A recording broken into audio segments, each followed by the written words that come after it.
Sejam bem-vindos, sejam bem-vindas a mais um encontro aqui do nosso quadro Ponto Tremp. Hoje eu recebo a gestora de pessoas, Roberta Pret, e a gestora de marketing, Ellen de Almeida, para podermos falar sobre diversidade e criatividade. Vamos falar sobre como a criatividade ela pode ser utilizada como um elemento de fomento para a diversidade, ao mesmo tempo que nós vamos falar dos impactos, né, que a diversidade promove na criatividade de uma empresa.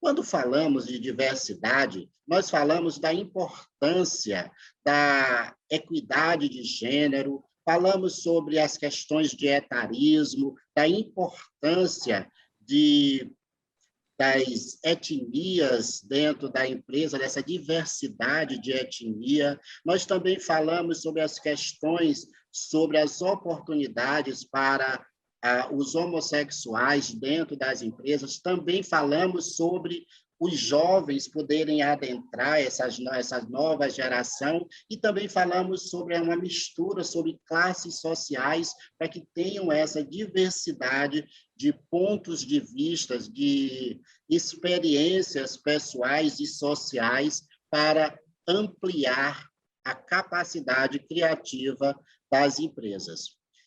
Então, esse é o tema, assim, é o mote da nossa conversa, e eu fico aqui muito empolgado, né, para falar com duas pessoas de áreas diversas, um tema que é convergente e, ao mesmo tempo, ele parece tão distante um do outro. E nós vamos ver que nós vamos encurtar essas distâncias aqui nessa nossa conversa. Então, eu gostaria de começar, né, agradecendo a presença, né, das minhas convidadas. Roberta, muitíssimo obrigado por você ter aceitado aí o nosso convite. Boa noite, eu que agradeço, Ronaldo. Agradeço a você e a Ellen, né, por estar aqui participando com a gente também. Ellen, também estendo a você os meus agradecimentos. Agradeço demais, Ronaldo, é uma satisfação estar aqui com você, com a Roberta, para tratar sobre esse tema tão pertinente de diversidade e criatividade. Então, a gente vai começar, né, falando sobre como é que nós compreendemos a diversidade e qual é a importância, a relevância dela. Eu vou começar aí dando a palavra à Roberta. Tá, então, como a gente compreende a diversidade, né, acho que você falou muito bem na abertura, tudo que é diferente é diverso, né? Então, é você ter uma variedades, né, em todos os aspectos, sejam eles culturais, sociais, étnicos, até etários mesmo, né? A gente vê uma discussão muito atual sobre as diversas gerações convivendo no mesmo ambiente. Então, assim que eu compreendo e que eu vejo não só na empresa, no meu dia a dia, mas na minha equipe direta, é que quanto mais pontos de vista você tem sobre o mesmo tema, mais rica é a discussão e mais elementos você tem para tomar uma decisão realmente embasada, que reverta resultados para as empresas, né? Então, é uma discussão atual, né, que a gente já deveria ter mais tempo discutindo sobre esse assunto, mas é fundamental hoje a diversidade para resultados, né, em qualquer tipo de negócio, e para que a gente também promova até para a sociedade mesmo, inclusão, pertencimento. Então, é muito importante para qualquer público, quando você olha para uma empresa, ou quando, falando no nosso caso, né, quando a gente olha para um filme, quando você olha para uma revista, e você se sente representado ali. Isso aumenta realmente o engajamento e a importância que a pessoa dá para aquela instituição. Ellen.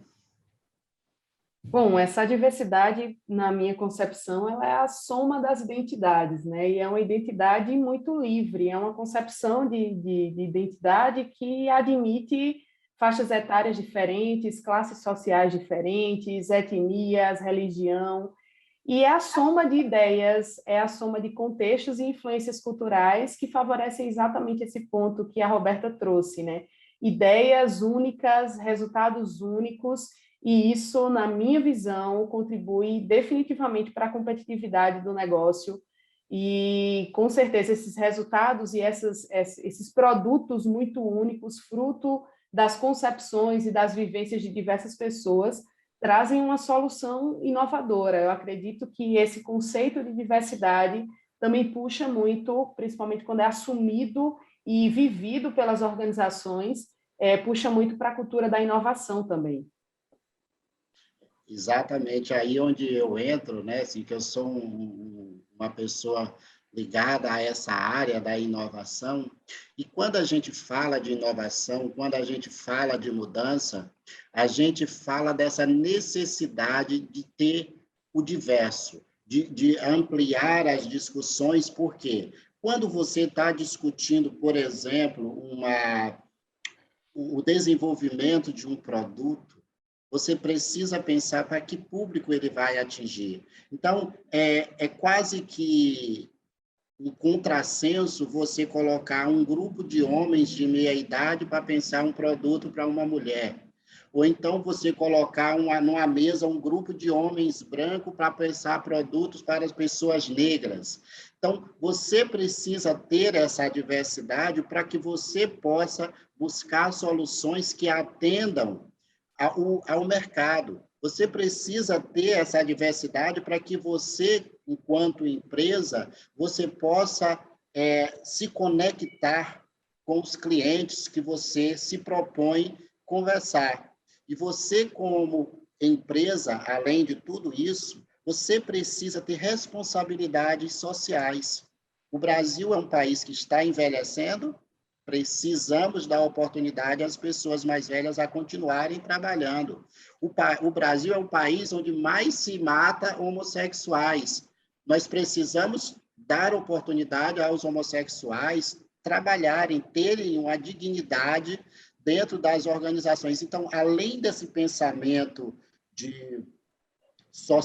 do pensamento comercial, também tem aí um pensamento social que as empresas precisam ter essa responsabilidade quando ela vai discutir diversidade. Então, ser diverso é você estar conectado com o seu cliente, é você estar conectado com o mercado, é você assumir responsabilidades sociais, é você entender qual é o seu propósito como empresa e o que você quer buscar. Eu tenho muito isso de quando você quer ser uma empresa inovativa, que você precisa assumir posturas, você precisa assumir determinados papéis e lutar por eles. E a diversidade dentro da empresa, ela está muito relacionada ao propósito que a empresa tem, aonde ela quer chegar, que caminhos ela quer trilhar e que responsabilidades ela assume. Inclusive, Ronaldo, essa tua fala me remeteu a uma lembrança. Gerenciando a equipe de marketing, eu lembro de várias campanhas que esse ponto da diversidade contribuíram decisivamente para o sucesso, para o resultado dessas campanhas. Por exemplo, campanhas simples, como Dia do Orgulho Geek, Dia do Orgulho Nerd. Se a minha equipe não fosse plural, eu jamais, que não faço parte desse universo geek, nerd, eu jamais teria propriedade para fazer uma campanha à altura, extrair sacadas desse universo do mundo nerd para criar uma campanha à altura. Da mesma forma que no universo de uma campanha voltado para o Dia da Mulher, eu e as minhas redatoras, a gente assumiu um lugar de fala com muito mais propriedade do que o designer que ia criar a peça. Então, a gente precisava sentar ao lado do designer para passar todo o briefing com o nosso olhar feminino sobre aquela campanha. E isso, entre outras frentes de atuação, por exemplo, colaboradores que moravam no interior da Paraíba, então tem o regionalismo muito forte daquela região. Então, em campanhas segmentadas por região, a gente com certeza ia consultar esse colaborador para adequar a linguagem daquela campanha ao público de forma muito adequada e muito assertiva. Então, essa diversidade, ela contribuiu no dia a dia. O resumo é esse, não é só numa estratégia, num grande plano de ação, é no dia a dia das nossas atividades como marketing. Vamos, então, para o segundo item aqui da nossa pauta. Ellen, como é que você entende por que que a diversidade gera criatividade? Né? E aí você pode falar mais especificamente da sua área de marketing, de comunicação com o cliente. Eu acredito que a diversidade ela favorece a combinatividade. Esse é um neologismo de um dos grandes mestres que eu adotei para a minha vida, para a minha carreira, que é o Murilo Gun, palestrante, empreendedor, comediante, professor de criatividade. Ele fala muito sobre o quanto essa combinação de talentos favorece a geração de resultados únicos, de resultados surpreendentes. Então, quanto mais plural sua equipe seu time o ambiente que você está mais favorece a concepção de ideias disruptivas, que outrora não foram feitas, soluções que não foram pensadas. Então, acredito que essa diversidade, quando traz bagagens diversas, histórias de vida diversas, concepções culturais, influências diversas, com certeza agrega a soluções inovadoras que o nosso time, enfim, o ambiente que a gente está é capaz de gerar a partir desse time plural, né, dessas pessoas com concepções de vida diferentes.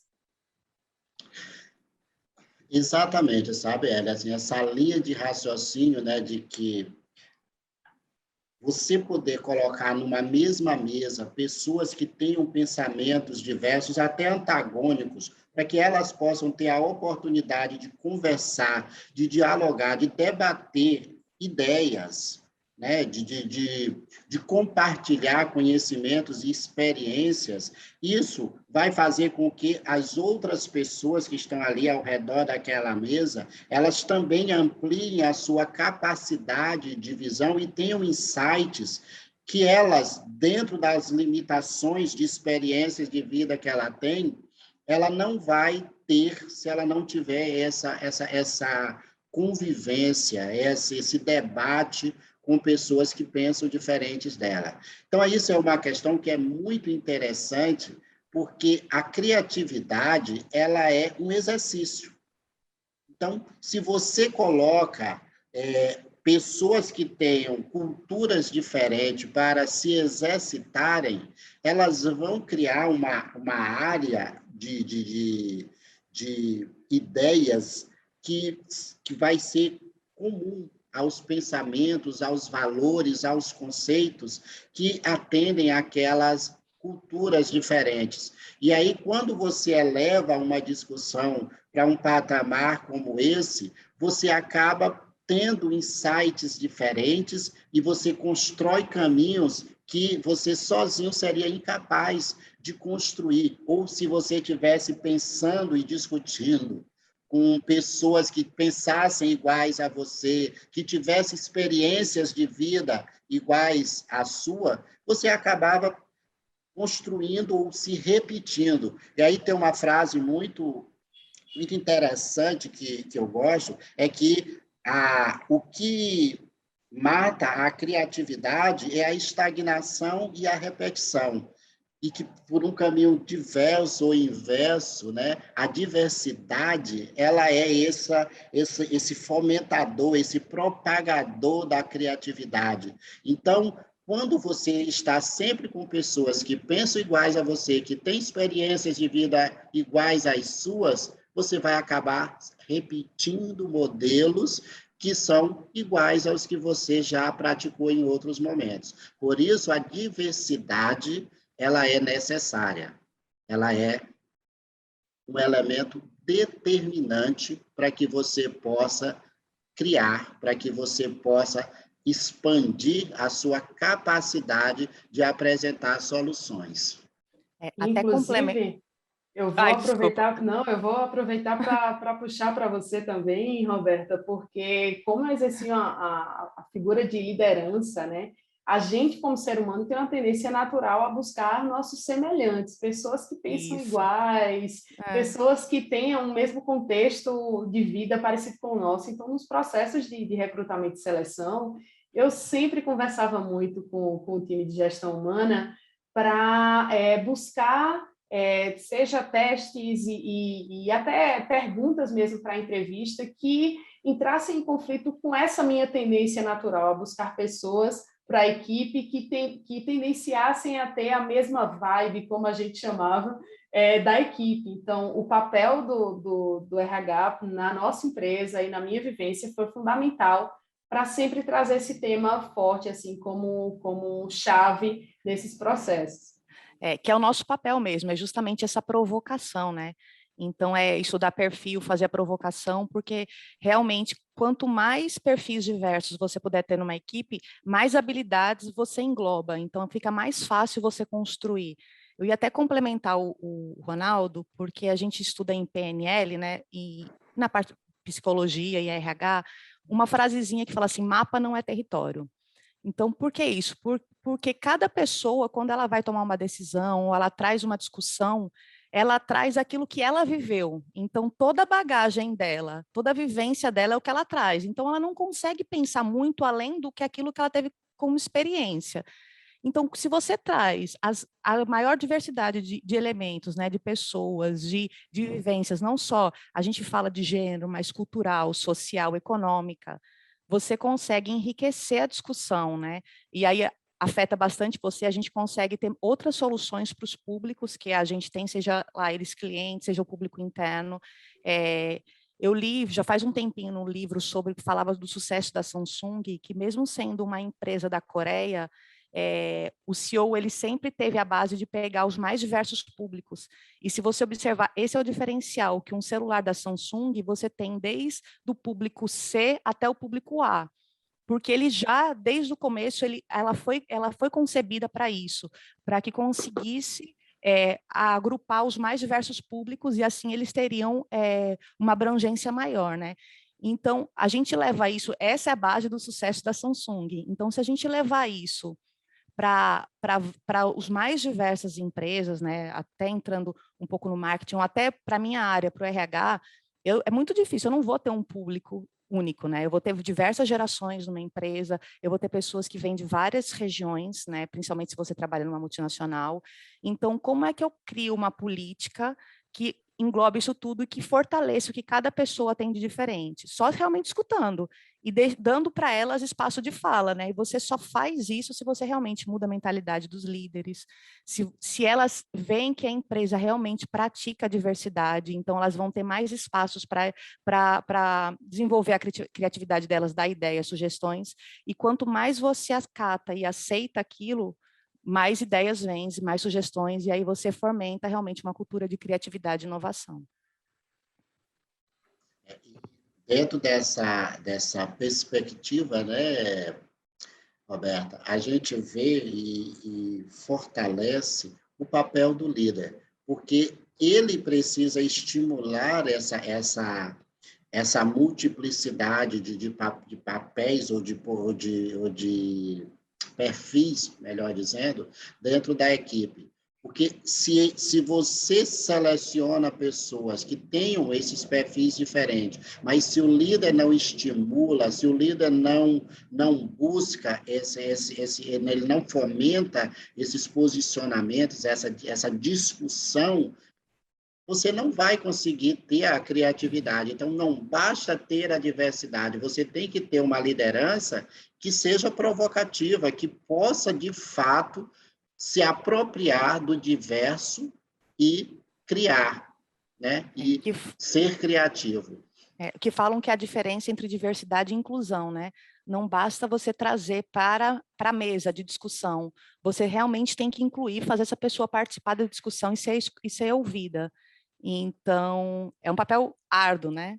Mas eu acho que cada vez mais a gente convence, né? Por exemplos, e às vezes você convence a alta gestão também por fatos e dados. Então, a gente já tem pesquisas, eu vou citar aqui a McKinsey, por exemplo, que fez uma pesquisa em 2020, onde ela comprova que empresas mais diversas, então quem tem uma diversidade já comprovada de gênero, por exemplo, mais cargos, mais mulheres em cargos de gestão, ela tem 15% mais rentabilidade do que as outras empresas. E quando tem empresas que têm uma diversidade de étnicas, né, ou seja, mais pessoas de diversas etnias em cargos de gestão, 36%. Então, assim, os números são muito altos, né?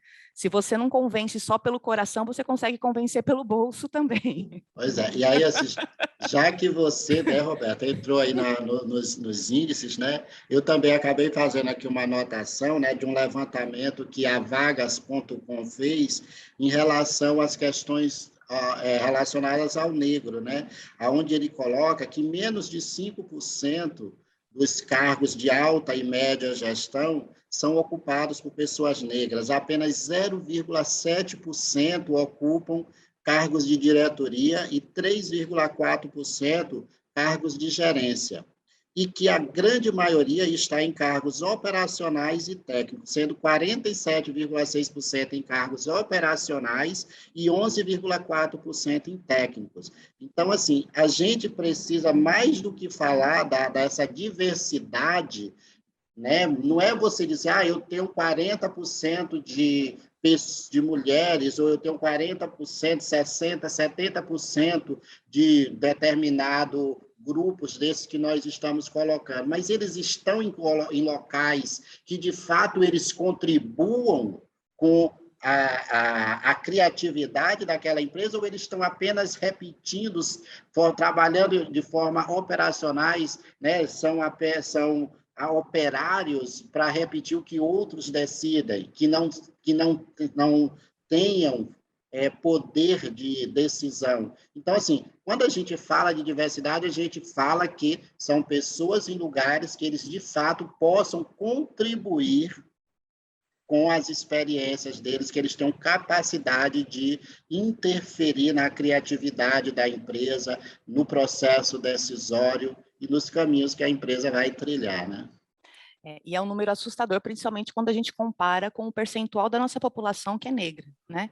Então, você pensar que 0,7 só ocupam cargos de diretoria, e você pensar que praticamente quase 50% da nossa população é negra, então, assim, realmente é muito desbalanceado, né? Então, realmente, a gente tem muito, a gente evoluiu, mas tem muito ainda que evoluir.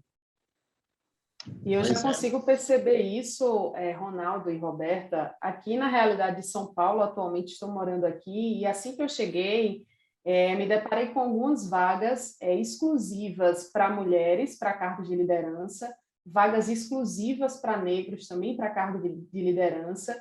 Então, a gente percebe uma mudança cultural que existe em empresas inclusive multinacionais, empresas de grande porte, o que eu acho de uma extrema importância, assim, porque eles acabam dando exemplo, né, e contribuem com todo esse processo que a Roberta bem colocou, que está no início, tem muito a ser feito ainda, mas eu fiquei feliz em observar essas vagas já para cargos estratégicos, como o Ronaldo também colocou, que essas pessoas assumem um lugar de fala que vai, com certeza, contribuir e mudar os rumos daquela organização, porque tem o poder de liderança, tem a liderança em suas mãos. Então, achei isso bem relevante. Outros exemplos também que eu me deparei aqui, o próprio iFood, que tem uma política muito bacana, inclusiva e diversa, plural, para abranger essas pessoas nos processos seletivos. Uma das regras que me chamou a atenção, eles falavam que a política de dress code, por exemplo, era não ter um dress code definido, para abraçar todos os estilos e os perfis dos colaboradores que fazem parte do time, porque eles acreditam que o grande valor a ser agregado vai muito além da forma como você está vestido, e sim dos seus talentos, suas habilidades, para contribuir com o resultado da organização. Então, são exemplos que me marcaram muito e que, diversamente, com frequência, eu vejo aqui na nossa realidade, nesse estado que é muito diverso, que é São Paulo, e eu acabo aprendendo bastante nessa grande metrópole. Essa fala de Ellen, né, já nos remete ao nosso terceiro item, né, que é como o mercado está consumindo a diversidade, né? E eu olhando esses comentários que Ellen faz de como o mercado paulista está consumindo a diversidade, como ele está se utilizando, né, dos conceitos e da diversidade para mudar a sua forma de recrutamento, para dar espaço a pessoas plurais em altos comandos ou comandos médios dentro das organizações, me faz alguns questionamentos. Eu falo muito aqui para o mercado nordestino, né? E aí a gente se pergunta, e o Nordeste, como é que está nessa trajetória? Como é que ele está se preparando, ou que políticas as empresas estão adotando para poder também se tornarem diversas, para poder dar esse espaço para as pessoas dentro das organizações. É uma questão que a gente precisa compreender bastante e levar ela à prática, porque é fundamental para que todos nós possamos trabalhar esse resultado, né, de criatividade. Por quê?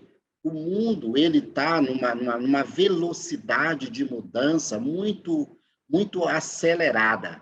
E se você não tiver a rapidez de respostas que ele exige, você como organização fica ultrapassado, você como profissional fica ultrapassado. E essa diversidade, quando a gente fala de criatividade, a gente também está falando de mudança, de ter a capacidade de reagir a tempo, de mudar, de fazer as coisas acontecerem no tempo que o mercado exige. Então, falar de diversidade não é apenas um modismo, é uma estratégia de negócio, é uma exigência de mercado, porque o mercado mudou, porque o mercado hoje ele está muito mais exigente, ele tem um público muito mais exigente, muito mais consciente dos seus direitos, muito mais consciente do seu papel, para exigir das organizações também posturas que valorizem cada um deles. Então, é muito comum hoje a gente observar, né, que se um programa, se um apresentador de TV tiver uma postura que vai de encontro aos valores de um determinado grupo, esse grupo ir lá se unir e cobrar das empresas que patrocinam aquele programa uma posição em relação àqueles acontecimentos, muitas vezes exigindo que eles deixem de patrocinar aquelas pessoas por determinadas posturas. Então, hoje as empresas elas precisam ter pessoas que tenham essa capacidade de fazer as leituras de mercado para interagir com esse mercado e dar as respostas a tempo, de desenvolver as políticas necessárias para valorizar as pessoas e que isso não seja apenas um texto no papel. Ela precisa, de fato, da coerência de você ter o texto e você praticar aquilo de forma orgânica dentro da empresa. Então, a forma como o mercado consome essa diversidade, ela precisa ser verdadeira, porque não adianta você fazer publicidade dizendo que você é diverso, que você apoia a causa Y, X, Z, e, na prática, o mercado não perceber isso, o público não perceber isso. O preço que essa organização vai pagar vai ser muito maior do que se ela tivesse se mantido neutra. Porque ela vai pagar um preço se ela se manter neutra, mas talvez o preço venha em doses mais lentas, até quando ela perceber, ela já foi, né? Fazendo a analogia do sapo na água fria que você bota no fogo, né? Que ela vai esquentando ali, quando ele pensar que não, ele morreu e ele nem se deu conta. E quem se propõe a ser diverso e a desenvolver uma política de diversidade, ele já coloca a água em fervura, entendeu? Então, se ele não for bem, ele é jogado dentro daquela água ali e acabou-se para ele, ou ele vai ter muito mais dificuldade de se recompor, de readquirir a credibilidade, porque hoje, se falar de diversidade, é falar de compromisso mercadológico, é falar de compromisso social.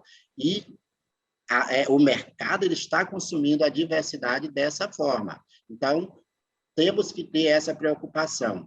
E eu olho para o mercado nordestino e eu ainda vejo ele muito aquém de tudo isso, né? E aí, né, certamente, a fala de Roberta ela como uma pessoa que tem um trânsito maior com o pessoal da área de recursos humanos de outras empresas, ela pode ter uma percepção mais ampla sobre esse tema. E até mesmo Ellen, né, que até pouco tempo atuava aqui no mercado nordestino, né, de marketing, então ela também deve ter aí uma percepção de como está se direcionando essa questão na comunicação mercadológica. Então, é muito importante que a gente tenha essa concepção. Então, até reforçando o que você falou, né, a diversidade não pode ser só modismo, né? Ela realmente tem que ser genuína, porque senão não gera o que a gente está discutindo aqui, que é o resultado e a criatividade. Então, quando você fala do compromisso que a gente tem quando a gente fala da pauta de diversidade, não é só o compromisso, é uma questão de respeito também, né? Então, eu vejo que sim, no Nordeste é mais tímido, a gente não pode tapar o sol com a peneira. Então, você vê fora do país, e até começando por São Paulo e depois atingindo as grandes capitais, é um movimento que é crescente, mas demora um pouco mais para atingir o Nordeste. Porém, na contrapartida, eu já vejo muita movimentação. Então, assim, hoje todas as empresas, até porque é uma onda, senão você realmente fica para trás, começam a incluir o tema de diversidade realmente na sua estratégia. Então, eu vejo já a maioria das empresas acompanhando indicadores de diversidade, quantas pessoas em posições de liderança que você tem, que são mulheres, que são negras, que são da comunidade LGBT. Então, e mais, né? A gente vê várias iniciativas já, mas ainda muito aquém do que a gente vê em outras empresas, que realmente eu não vi ainda no Nordeste, tá? Por exemplo, você abrir um trainee só para pessoas negras, ou você abrir um trainee para pessoas de baixa renda, ou você fazer vagas específicas para pessoas negras, você vê mais relacionadas a PCD, porque realmente é lei. Então, assim, quando eu vejo no Nordeste, pelo menos as empresas que eu atuo e que eu conheço, que a gente conversa, a gente vem com uma crescente de incentivar essas minorias internas para capacitá-las e aí fazer com que elas ocupem as vagas que existam. Mas ainda não vejo abertura de vagas específicas para esse público, que eu acho sim que é um próximo passo importante que a gente precisa dar. A gente vê muita discussão ainda, mas será que é justo? A gente vai privilegiar. Acredito que é uma maneira que, sim, as empresas têm de equilibrar um pouquinho a balança.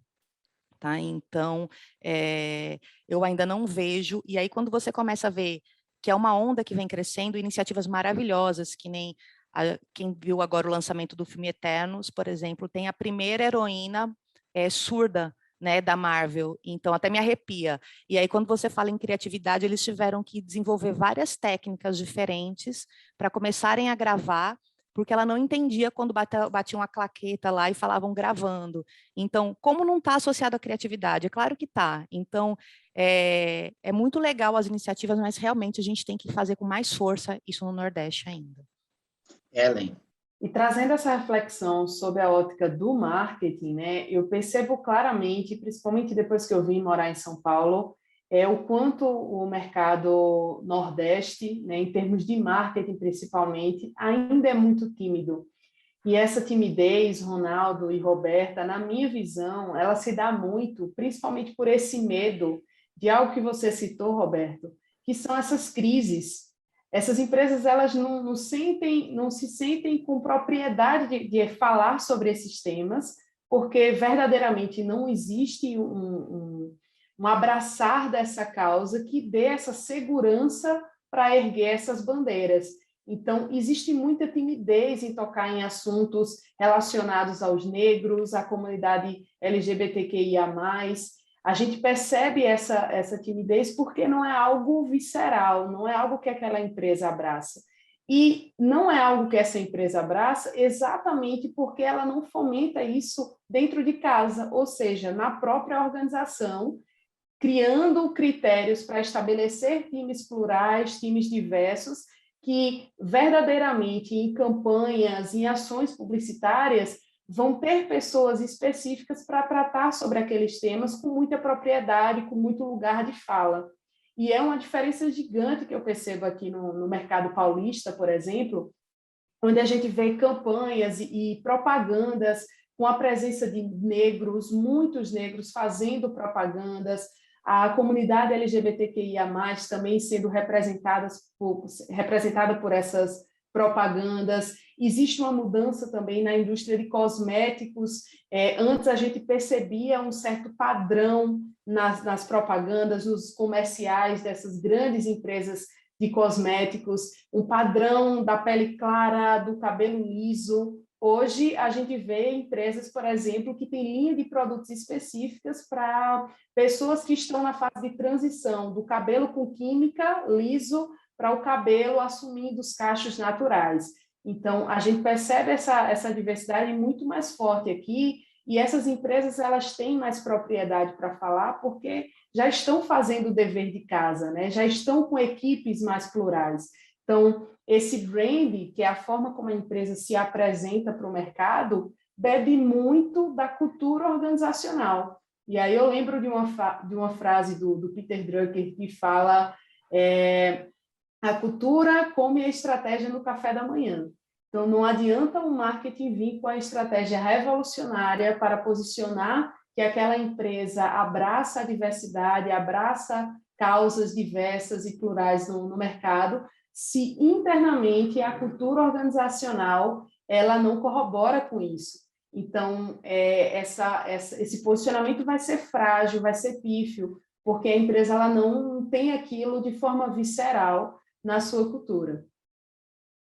Mas aí, assim, eu faço até uma provocação aqui para vocês, justo que enquanto a Ellen estava falando, eu estava aqui pensando, será se isso tem a ver com o mercado? Será se isso tem a ver com a renda? Será se isso tem a ver com o nível de estudantil, como é que eu digo, educacional da sociedade? Porque talvez todos esses elementos que ainda possam impactar aqui o mercado nordestino faz com que as pessoas estejam muito mais preocupadas com a sobrevivência do que por lutar por direitos, por lutar por uma igualdade, por pensar na diversidade.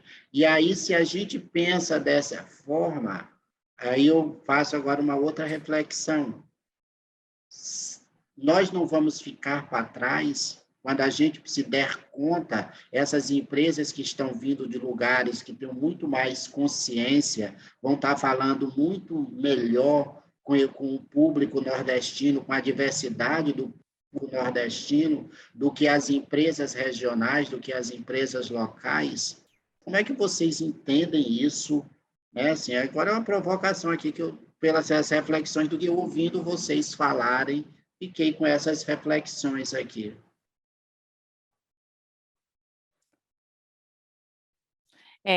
Deixa eu começar, então. Eu não acredito assim que seja por uma questão simplesmente educacional. Acredito sim que tem um pouco da sobrevivência, mas eu acredito que seja muito mais paradigmas que a gente tem que realmente estar disposto a discutir e quebrar. Então, é claro também que quanto maior nível educacional, de instrução, quanto mais você lê, mais você está mais disposto a quebrar esses paradigmas. Então, eu acredito sim que a gente vai ficar para trás, porque o Nordeste a gente não pode falar que ele é único, é extremamente plural. Então, quando a gente fala de diversidade, em todos os tipos de diversidade, o Nordeste é muito plural, talvez mais, inclusive, do que outras regiões, né, do Brasil. Então, sim, se a gente não estiver disposto a discutir isso e quebrar esses paradigmas rapidamente, a gente vai ficar para trás da nossa própria região. Porque é notório que o público ele vai atrás daqueles produtos que ele se identifica não só com o produto, mas com a cultura, como a Ellen falou, da empresa, né? Então, ele quer olhar para lá e falar, cara, essa é uma empresa que eu gostaria de trabalhar, onde eu me sentiria representado. Então, se a gente realmente não começar a levar esse ponto para a discussão, com certeza a gente vai ficar para trás e não é o que é o nosso intuito, né? A gente quer realmente que as empresas que estão no Nordeste cresçam e se tornem referência. E aí eu acho que é o meu papel como RH mas o papel de nós todos como líderes, né? Levar essa discussão para dentro da empresa e quebrar esses paradigmas. Por isso que eu até deixei a Roberta começar, porque acredito muito nesse papel fundamental do RH, sobretudo pelo olhar que eles têm para com as pessoas, o quanto isso é transformador na organização. E na visão do marketing, assim, eu sempre busco ter um olhar muito otimista e esperançoso sobre essas mudanças, essas transformações. Como eu bem falei, existe uma tendência natural a essas empresas, até de médio porte ou micro e pequeno porte, a observar o mercado, principalmente empresas que querem progredir, que querem permanecer ativas, atendendo seus clientes. Então, existe uma busca por referências, e quando elas veem esse movimento dos grandes players falando sobre diversidade, isso começa a incomodar. Então, isso já gera uma curiosidade, depois desperta uma pesquisa, depois começa uma reunião e aquele tema vem para o dia a dia da empresa numa reunião estratégica. Então, eu acho que esses insumos diários, né, hoje a gente tem uma mídia muito maior para esses temas que são mais cautelosos. A gente vê grandes movimentações e protestos a nível mundial, seja para a bandeira contra o racismo, a favor da inclusão das pessoas com necessidades especiais. Então, esse movimento ele acaba ecoando.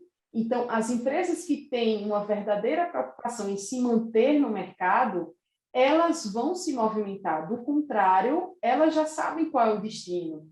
Porque em muitas realidades que eu vivi, eu já tive clientes questionando por que em um painel da loja só tinha pessoas brancas e não tinha um negro na foto que a gente evidenciava a família. Então, a gente percebe que começa a ser uma cobrança, é muito pontual. Foi a única vez que a gente ouviu algo nesse sentido. Mas essa única vez gerou uma transformação em todas as peças publicitárias que a gente fez daí por diante.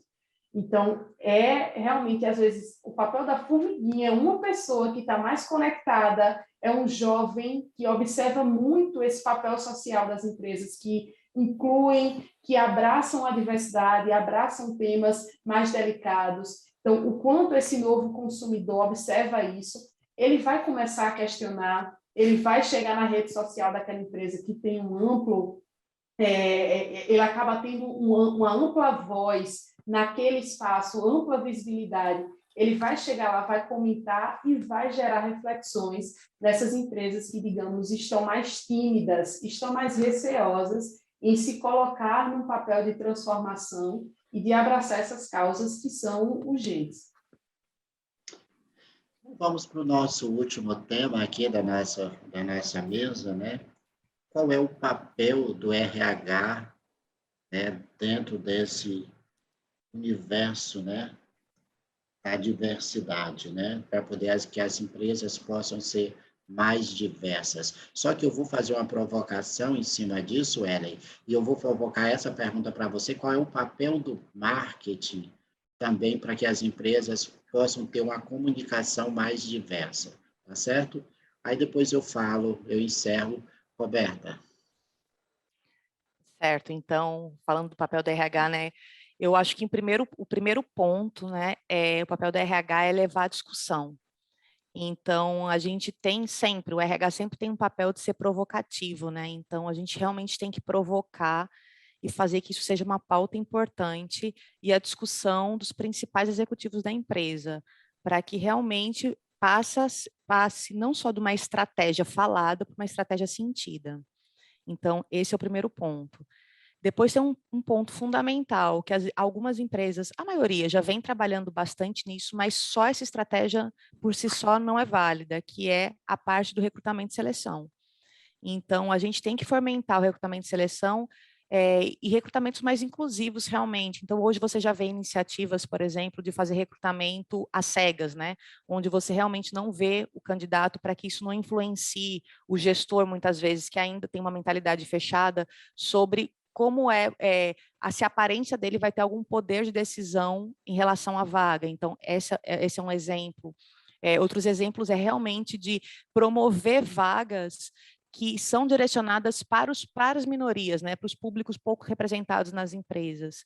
Então, esse é um papel importante, mas por aí, se você chegar até aí, você vai garantir que as pessoas estejam entrando na empresa, mas que elas não continuem, ou que aquilo delas, que elas realmente acreditam, as crenças dela não sejam transformadas em ação, né, em resultado para a empresa. Então, aí vem o terceiro papel, que é realmente a inclusão, fazer com que essas pessoas tenham um local de fala, sejam escutadas, né? E aí você tem uma série de iniciativas, desde adaptação de ambiente, para o caso de deficiência e outros itens, até reconhecimento, até a parte educacional mesmo. Então, às vezes você traz públicos de baixa renda, e aí você tem que realmente assumir um papel diferenciado de formação dessas pessoas, né? Porque senão você não vai conseguir fazer com que elas cheguem em algumas discussões que são importantes para o grupo. Então, tem toda essa parte de manter as pessoas lá e felizes. E aí a felicidade. Se você está num local que você é bem aceito, que você tem uma empresa adaptada para te receber, que está investindo no seu desenvolvimento, no seu reconhecimento, geralmente você está feliz, né? Então, se não tiver também, o que mais a gente pode fazer para que essa pessoa esteja lá, não só fisicamente, mas de corpo e alma? Então, essas são as nossas discussões, e claro, que a gente tem que continuar comprovando isso tudo para os empresários, para as pessoas que acreditam muito em fontes, né, de indicadores, como que aquilo ali está realmente trazendo lucro, está trazendo rentabilidade para o negócio, porque tem uma parte importante de responsabilidade social, mas a gente sabe que até nisso os públicos são diversos, nem todo mundo vai só nisso, tem gente que também é convencida pela parte financeira. Então, você tem que mostrar indicadores que comprovem, ó, vale a pena o que eu estou fazendo. Não só tem um papel social, de responsabilidade social com as pessoas, de inclusão, mas tem uma parte importante também para o seu bolso, né? Que é acionista, que está investindo. Então, a parte de indicadores também é muito importante do acompanhamento e visibilidade. Eu acredito que o papel do RH é esse, tá? E a outra coisa, até comprovado, que as empresas mais inclusivas têm o maior percentual de engajamento. Então, você vê outro companheiro ser bem aceito, né? Você gera também uma satisfação com a empresa e orgulho de pertencer àquele local.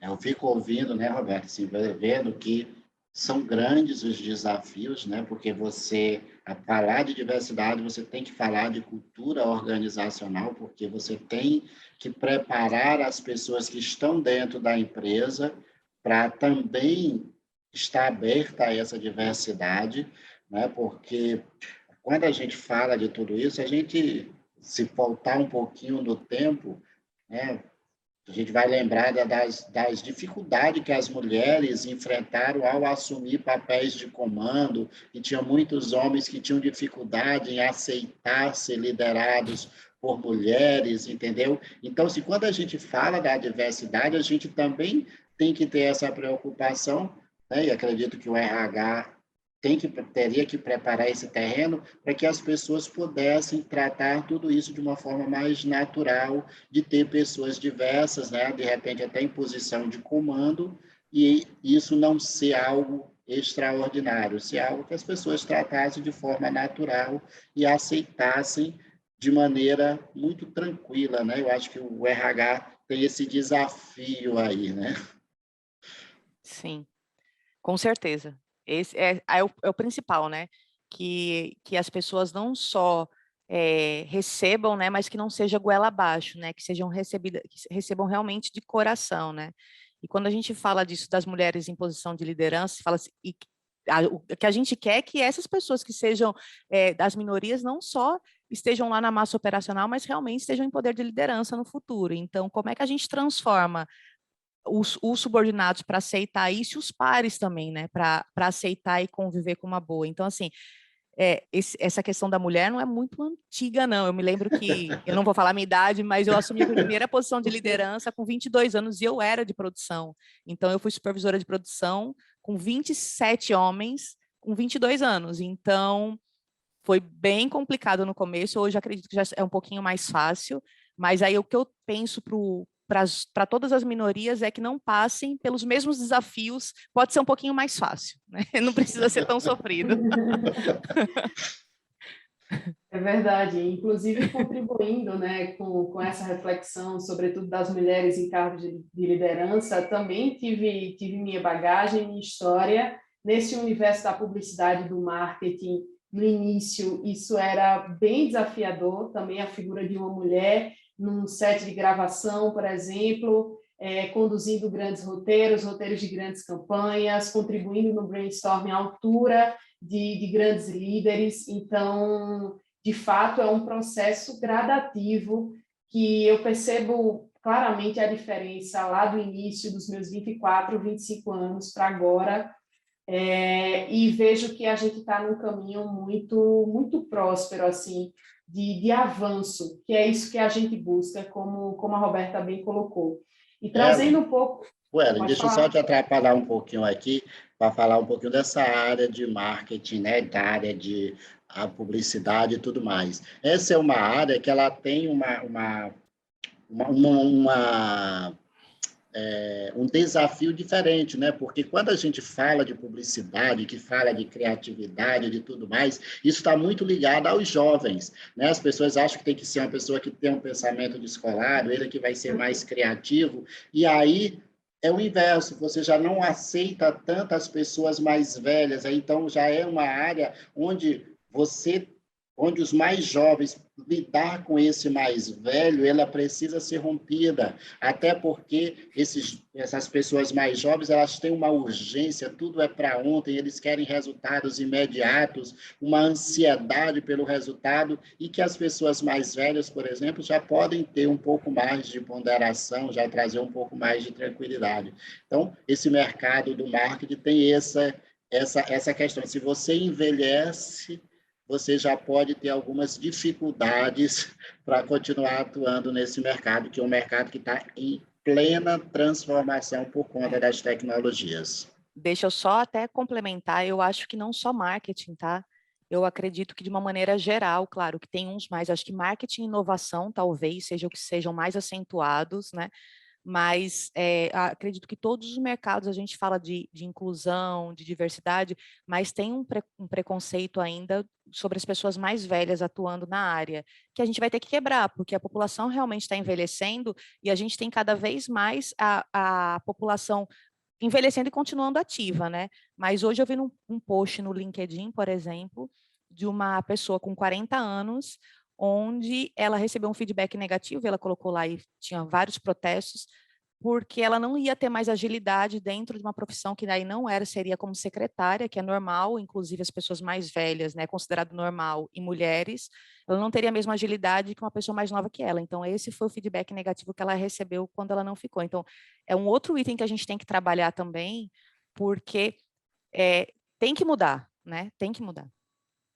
E esse debate me trouxe uma doce lembrança de um colaborador da minha equipe do marketing na minha antiga empresa, que ele tinha acima de 40 anos, era designer, e eu lembro da insegurança dele durante todo o processo seletivo, porque parecia que esse medo, talvez até por outras entrevistas que ele tenha feito e tenha recebido um feedback negativo, ele trazia muito esse medo e, ao mesmo tempo, uma vontade enorme de fazer parte do time. E tanto eu quanto a equipe do RH que participou de todo o processo seletivo, a gente viu muito potencial nesse colaborador. E ele, até hoje, faz parte do quadro de colaboradores da empresa. Em determinadas atividades, nenhum outro colaborador tinha a experiência, a bagagem que ele tinha, como atividades de sinalização, por exemplo. Ele sinalizou um dos maiores shoppings do sertão paraibano.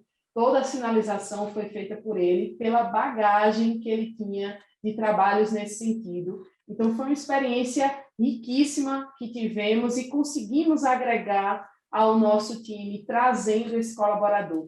Então, é possível, sim, e é muito urgente essa postura dos líderes de conduzir, de ser vanguarda nesse processo de transformação das empresas, de mudar a cultura, porque às vezes a cultura é um pouco engessada, mas um líder pode fazer a diferença, dando o exemplo, fazendo isso com a sua equipe e aqueles resultados acabam reverberando por toda a organização. E, claramente, isso é muito percebido no mercado, né?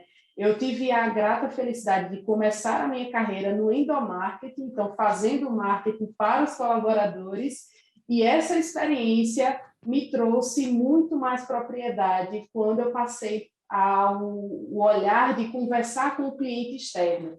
Então, por isso que eu falo que esse branding, que é a forma como a empresa apresenta a sua marca para o público externo, tem muito a ver com essa cultura interna.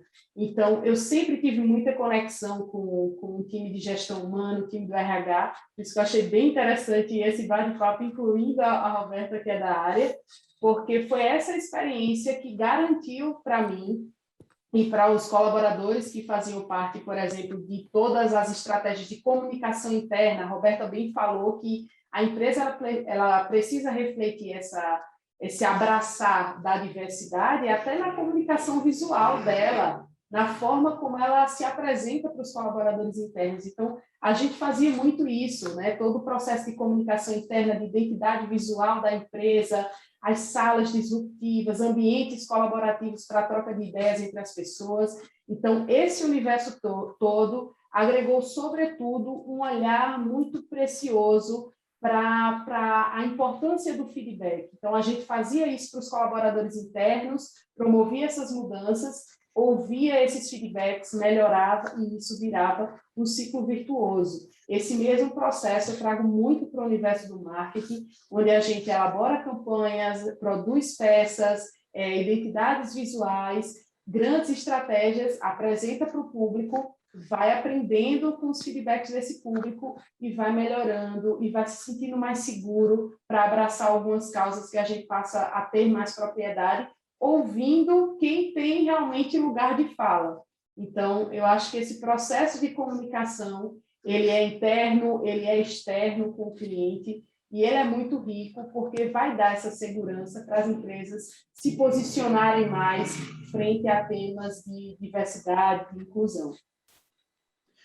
Bem, gente, a minha visão, né, assim, eu acredito muito que o RH, ele também, além de tudo que já foi dito, né, ele tem esse papel de business partner, né, de fazer a cabeça, né, no melhor sentido da frase, dos líderes, né, de poder assessorar os líderes nessa jornada de abertura da cabeça, deles abrirem as suas ideias, do quão importante e do quanto a diversidade pode trazer de resultado para eles. Então, tem esse papel para o RH, que eu acho que é muito válido, e ele também tem o papel de poder traduzir, né, essas estratégias da empresa, né, de poder abraçar a diversidade para todo o corpo da empresa, né, de poder levar isso de uma forma muito natural. Quanto ao marketing, né, eu acredito que o marketing, o papel dele nesse ambiente é ele refletir o que a empresa é. O que a empresa ela é da porta para dentro, em termos, quando se fala de diversidade, o marketing só vai pegar um espelho e refletir ele para fora. Porque se ele fizer qualquer coisa diferente disso, ele vai comprometer a imagem dele. Então, se vai falar de diversidade, para mim, é refletir o que a empresa é da porta para dentro. Certo, Até porque, Ronaldo, o colaborador é o principal vendedor daquela empresa. Então, a gente tem muito esse cuidado, e essa sua fala é preciosa para fechar esse nosso tema, né, do quanto é importante fazer a tarefa de casa, na inclusão, na diversidade dentro da organização, porque se quer se posicionar dessa forma para o mercado, precisa ter essa cultura muito estruturada e desenvolvida internamente. Gente, estamos chegando aqui ao final, né? Fico muito feliz, né? Eu sempre que me reúno com as pessoas para conversar sobre esses temas, eles sempre são muito estimulantes, né? Agradeço demais a participação. Roberta, muitíssimo obrigado pela sua disponibilidade de estar aqui conosco, conversando sobre esse tema. Para mim é sempre um prazer poder conversar com você. Eu que agradeço, tá? Agradeço demais, Ronaldo. Adorei o convite, porque é um tema que eu gosto muito de falar, e agradeço, Ellen, também, E foi assim, uma noite, uma conversa leve de muita aprendizagem. Então, eu saio daqui, com certeza, melhor do que eu entrei. Ellen, também, né, assim, a sua presteza, né, de atender o nosso convite, de poder se disponibilizar em estar conosco aqui, né, depois de um dia de trabalho, conversando com a gente, trazendo o seu ponto de vista. Muitíssimo obrigado, viu? Quantas vezes você chamar, eu virei, Ronaldo, porque eu sempre saio entusiasmada desses bate-papos para fazer a diferença no dia a dia e da forma como eu posso, agora trabalhando com agência, conduzindo diversas empresas. Eu tenho a oportunidade, por exemplo, de levar esse tema para reflexão e para a pauta do dia a dia dessas empresas de menor porte e que, como a gente falou, precisa avançar nas estratégias. Então, essa conversa, com certeza, me estimula muito mais a ser esse diferencial no dia a dia dessas organizações. Da minha parte, como eu disse, meu muito obrigado. Eu sempre fico muito estimulado em conversar. Diversidade, para mim, também é um tema muito valoroso, certo? Que eu tenho um grande apreço por ele. Hoje eu estou muito mais envolvido com a área de inovação, com a área de transformação digital, e a gente percebe que são áreas que elas carecem, né, e a gente de mais diversidade. A gente tem visto que as mulheres têm avançado nas áreas de tecnologias, a gente tem visto que a carência do mercado de mão de obra, a gente está buscando pessoas nos mais diversos locais, basta a pessoa ter disponibilidade de querer atuar. Então, isso acaba enriquecendo bastante a área de inovação, de tecnologia, por conta dessa multiplicidade. Eu fico aqui, né, a gente conclui o nosso bate-papo, agradecendo a todos que tiverem nos acompanhado até esse ponto, pedindo para que vocês possam compartilhar com as pessoas esse nosso bate-papo. Se você achou interessante, compartilhe para que mais pessoas possam ouvir, né, essas nossas reflexões, esses nossos posicionamentos em relação à diversidade e criatividade. Muitíssimo obrigado a todos e até uma próxima.